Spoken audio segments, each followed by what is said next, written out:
It is modern, yet firmly rooted in the past.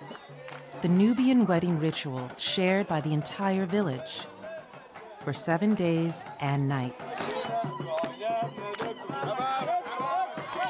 The air is perfumed by incense and filled with the sound of beating drums and joyful Nubian songs.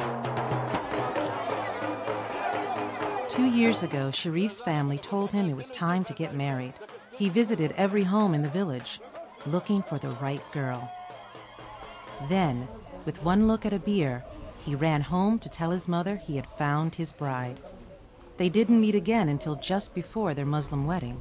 The first time I saw her, when the sheikh came to sign the book, I looked at her picture to make sure it was her.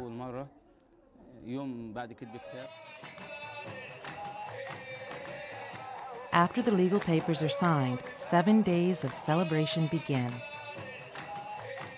Each day, early in the morning, the party spills into the village streets.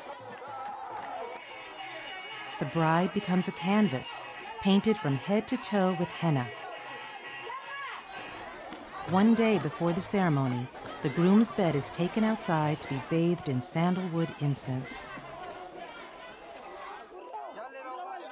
Sharif is also perfumed. The scents, which will last for weeks, are meant to get his blood moving and give him stamina. The Nubians traditionally lived along the banks of the Nile River in what is now southern Egypt and the Sudan. But in the 1960s, that changed. In Egypt, the Nubian population was moved by the Egyptian government and their ancient lands were flooded when the Aswan Dam was built.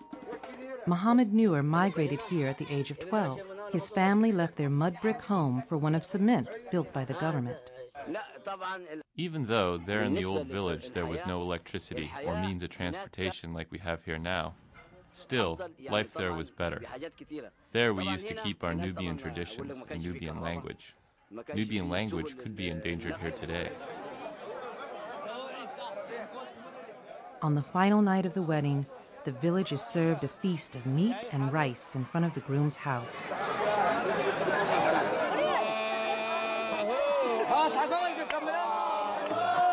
Armed with a sword and whip, the groom leaves his parents' home and leads his neighbors through the streets chanting Islamic songs.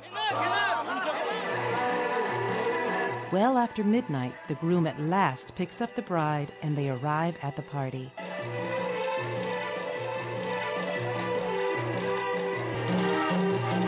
They spend all night dancing and singing from sunset to noon. The word Nubia derives from an ancient term for gold and refers to the gold mines for which the area was once famous. That gold still shines today as the bride is draped with jewelry, as if she were royalty. It's now past 3 in the morning, but by Nubian standards, the party has just begun. After the exchange of rings, mother kisses her son and his new bride as they begin their life together, carrying on their ancient customs. Egyptian by nationality, but Nubian by tradition.